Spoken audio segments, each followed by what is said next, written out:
Hello students,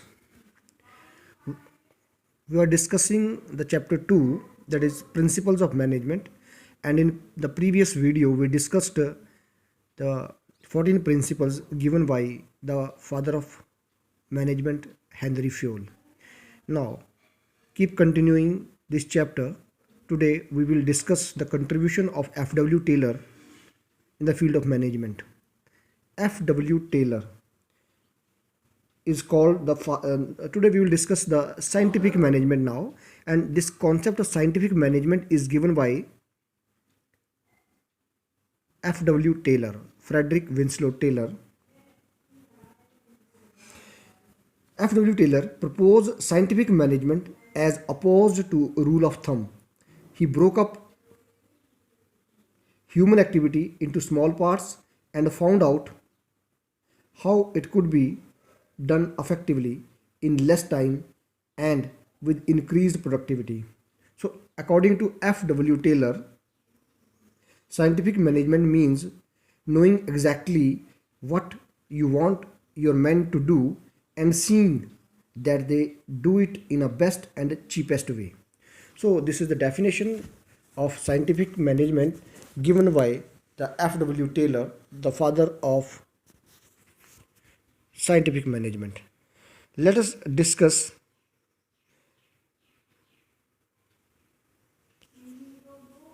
some of the principles of scientific management.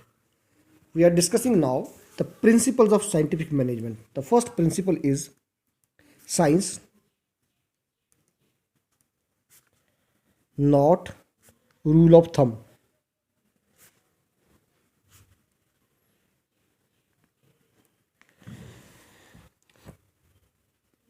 Taylor believed that there was only one best method to maximize the efficiency. This method can be developed through study and analysis.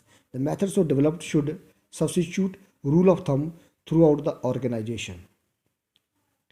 According to him, even a small production activity like loading pigs of iron into boxes can be scientifically planned and managed. This can result in tremendous saving of human energy as well as the wastage of time and material. The second principle is harmony, not discord.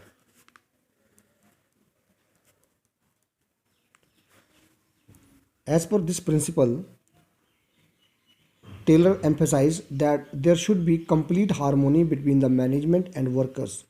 Both should realize that each one is important. To achieve this state, Taylor called for complete mental revolution on part of both management and workers. It means that management and workers should transform their thinking. Now, principle number 3, coordination, not individuation.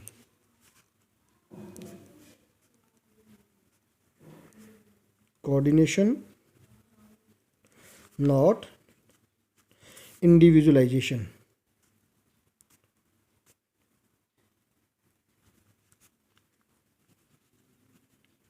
Coordination, not individualization. This principle is the execution of principle of harmony, not discord. According to Taylor, there should be an almost equal division of work and responsibility between workers and management. All the day long, the management should work almost side by side with the workers, helping, encouraging, and smoothing the way for them. The fourth principle is development of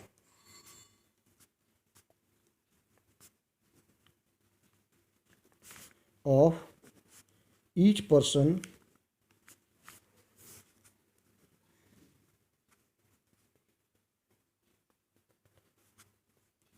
to his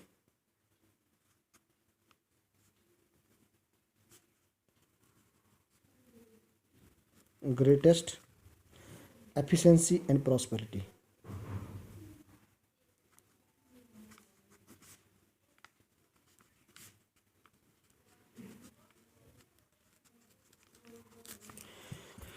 development of each person to the greatest to his greatest efficiency and prosperity. This is the principle number 4. And as per this principle, industrial efficiency depends to large extent on personal competencies.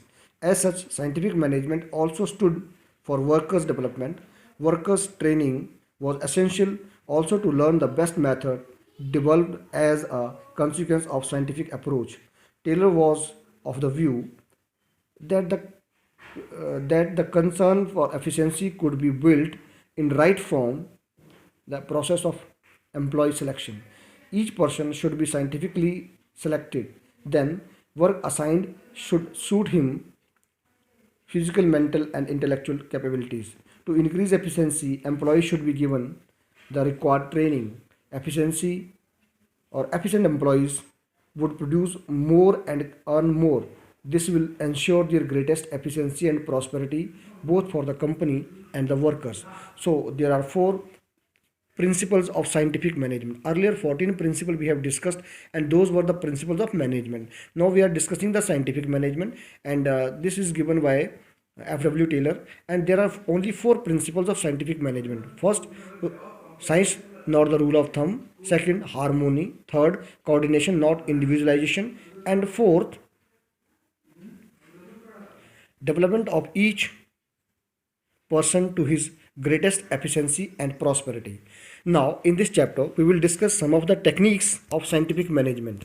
These techniques are also given by F.W. Taylor. The first technique is functional foremanship.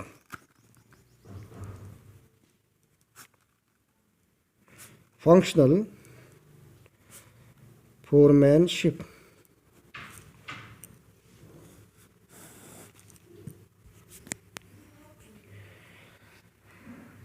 Functional foremanship is a technique which aims to improve the quality of supervision at shop floor by putting a worker under 8 specialist foremen, 4 from production department and 4 from planning department. In this technique, planning is separated from execution. Under planning, uh, under planning in charges 4 personnel, namely instruction card clerk, route clerk, time and cost clerk, and a disciplinarian worked. Their role are as follows.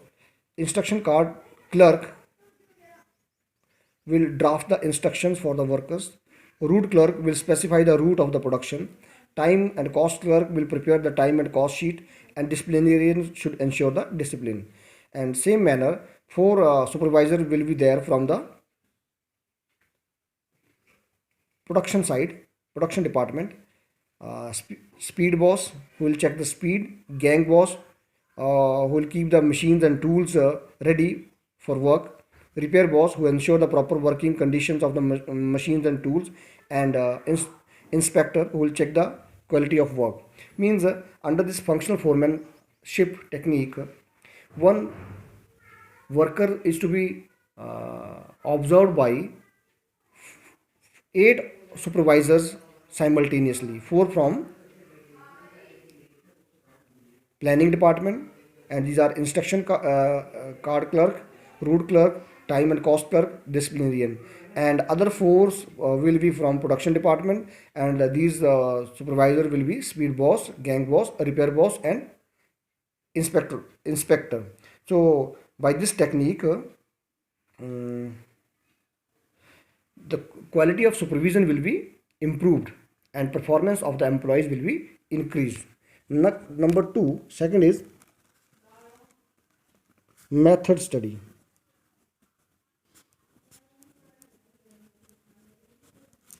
Method study. The objective of method study is to find out one best method for doing the job. It helps to minimize the cost of production and maximize the quality and satisfaction of consumer. For this purpose, many techniques like process charts and operational research are used. Right from procurement of raw material till the final product is delivered to the customers, Every activity is part of this method. Third is motion study.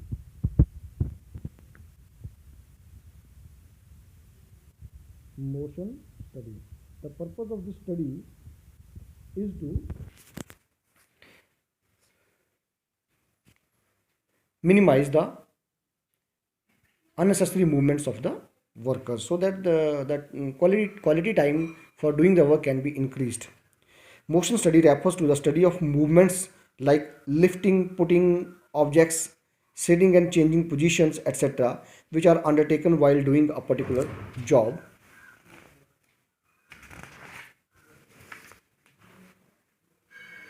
Taylor used stopwatches and various symbols and colors to identify the different motions.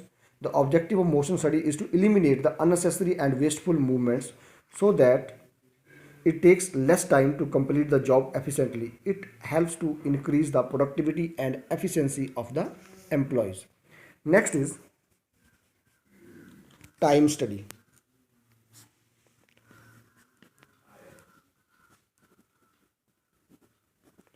Time study. Fourth technique is time study. It is a technique to determine the standard time, that is the time taken by a worker of reasonable skill and efficiency to perform a well-defined job. Time measuring devices are used for each element of task. The standard time is fixed for the whole of the task by taking the several readings. The objective of this study is to determine the number of workers to be employed, frame suitable incentive schemes, and determine labor costs.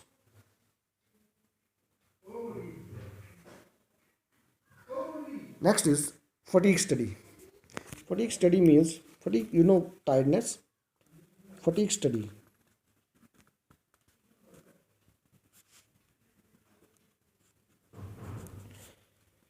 This study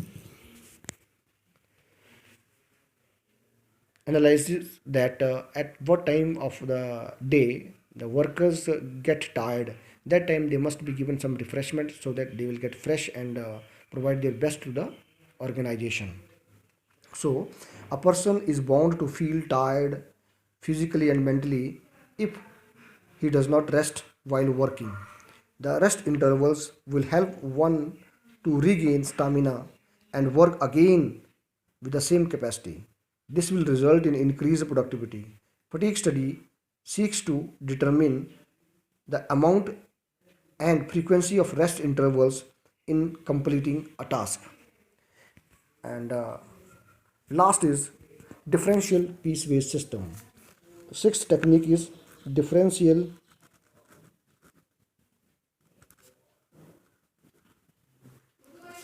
piece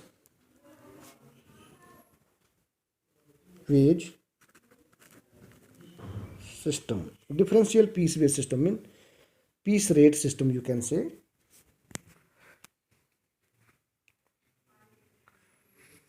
According to Taylor, the standard time and other parameters should be determined on the basis of work study technique. The workers can then be classified into efficient and inefficient workers. Taylor wanted to differentiate between efficient and inefficient workers. He wanted to reward the efficient workers, so he introduced a differential piece wage system for those who performed above standard, for those who performed below standard. Means, as per this technique, as per this technique, Taylor suggested that there should be a standard work which should be completed every employee, and those employees who will complete the standard work they will be given more remuneration, and those who will perform under the standard work they will be given less remuneration. So this is called differential piece wage system. And last technique, that is seventh technique, is standardization and simplification of work.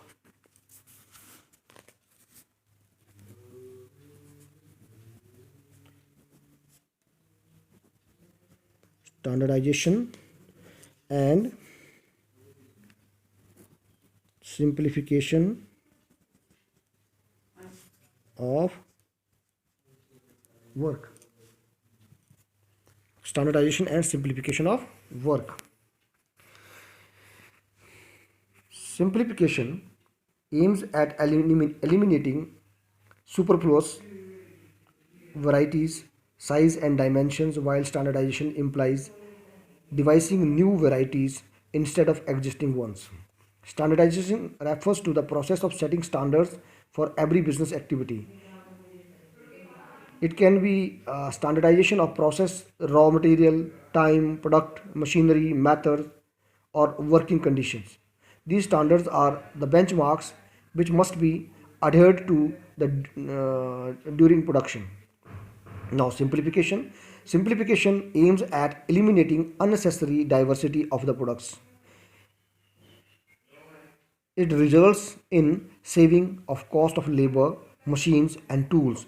It implies reduces inventories, full utilization of equipment and increased turnover. So these are the 7 techniques of scientific management. The first is functional foremanship, second is method study, third is motion study, fourth is time study, fifth is fatigue study, sixth is differential piece weight system, and seventh is standardization and simplification of work. So students, this chapter is over. Now I will give you some questions. You have to give the answer of these questions and to put in the class group. Your questions are: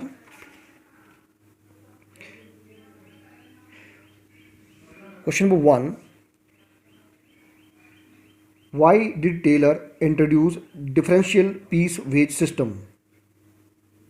Question number 2, explain in brief the techniques of scientific management given by F.W. Taylor. Question number 3,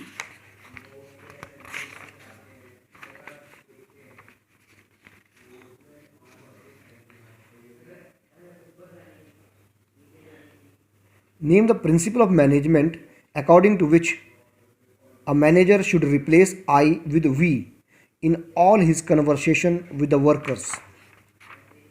Question number 4, briefly explain all the principles of management given by Henry Ford.